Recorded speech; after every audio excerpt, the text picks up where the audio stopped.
Jujutsu Kaisen season 3 का episode 5 जिसको करने वाले हैं आज हम एक्सप्लेन। तो चलिए देखते हैं। एपिसोड के स्टार्ट में हम देखते हैं प्रिंसिपल यागा को, जिसको हायर अप्स ने अपनी गेंड मस्ती की वजह से जेल में बंद किया होता है, क्योंकि हायर अप्स को चाहिए प्रिंसिपल यागा से उसकी अपनी कर्स टेक्निक, वही टेक्निक जिससे यागा ने पांडा को बनाया था। जैसा कि हम सभी को पता है, पांडा कोई नॉर्मल पपेट नहीं है, उसके अंदर खुद का इमोशन एंड कर्स एनर्जी है एंड यही सीक्रेट हायर अप्स को चाहिए। आखिर यागा ने ये सब किया कैसे? बट प्रिंसिपल यागा ने हायर को कुछ नहीं बताया। अगले सीन में दिखाया गया है एक पपेट कॉर्प्स को जिसका नाम होता है ताकिरू एंड ये है कासुकाबे की सिस्टर का बेटा जो कि मर चुका है एंड ये उसी के सोल से बना एक पपेट कॉर्प्स है जिसको यागा ने कासुकाबे के सिस्टर के लिए बनाया है एंड इसके साथ और भी काफी सारे पपेट कॉर्प्स रहते हैं जिसको प्रिंसिपल यागा ने ही बनाया है। एंड तभी प्रिंसिपल यागा कासुकाबे को बोलता है अगर उन सभी को ताकिरू से मिलना है तो उन्हें सिर्फ फॉरेस्ट में ही आना होगा। एंड देन सीन चेंज होता है एंड दिखाया गया है यागा को जिसके सामने एक मास्क मैन होता है जो बोलता है कि हायर अप्स तुम्हारी फील्डिंग सेट करने वाली है, अगर तुम अपना जान बचाना चाहते हो तो सीक्रेट हमें बता दो।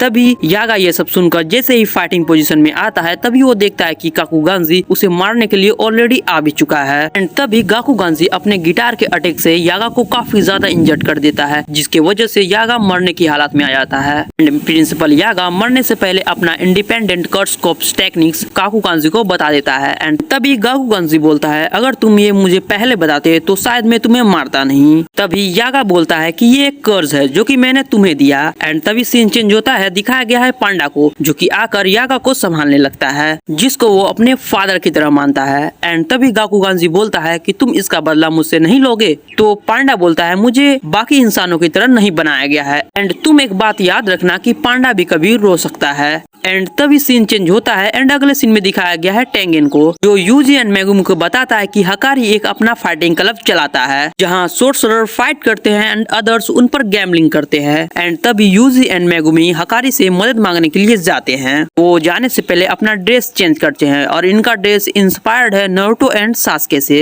और ये अपना ड्रेस इसलिए चेंज करते हैं क्योंकि हकारी ने पास्ट में हायर अप्स के साथ लड़ाई कर लिया है की वजह से वो इनका मदद तो बिल्कुल ही नहीं करेगा। तभी सीन चेंज होता है। दिखाया गया है फाइट क्लब के एंट्रेंस का सीन जहां एक बंदा यूजी एंड मेगुमी को बोलता है ये कोई बच्चों की जगह नहीं है जहां तुम आए हुए हो एंड तभी वो बोलता है तुम सब यहाँ से चले जाओ। तभी एक गार्ड अपने कौन से उन सबको डराने की कोशिश करता है बट मेगुमी जरा सा भी नहीं डरता। तभी वो गार्ड फाइट क्लब का एक रूल बोलता है। तभी मेगुमी बोलता है मुझे जिस फाइटर से ये पता चला मैंने उसे मार दिया एंड उसी फाइटर की जगह मैं यहाँ लड़ने आया हूँ। एंड तभी उस गार्ड को कॉल आता है एंड उसे पता चलता है कि हकारी मान गया बट फाइट मेगुमी नहीं बल्कि यूजी करेगा। तभी मेगुमी को यह समझ आ जाता है कि हकारी उन सभी को सीसीटीवी में देख रहा है बट इन सब का प्लान सिंपल है। मेगुमी बाहर का सिचुएशन हैंडल करेगा एंड यूजी अंदर का। अगर वो इन सब में पकड़े गए तो फोर्स का यूज भी कर सकते हैं कि इनका मोटिव सिर्फ हकारी से बात करना है। तभी यूजी फाइट के लिए रेडी हो जाता है एंड गार्ड फाइट का सभी इंफॉर्मेशन यूजी को बता रहे होते हैं एंड अगर यूजी फाइट में अच्छा करेगा तो उसके पास मौका है उन सभी के बॉस से मिलने का यानी कि हकारी से। तभी दिखाया गया है कि यूजी का ओपोनेंट होता है पांडा एंड इसके बाद सीन चेंज होता है। दिखाया गया है खूबसूरत सी लड़की को जो हकारी से बात कर रहा होता है कि अभी तक किसी ने भी इस पांडा को बीट नहीं किया।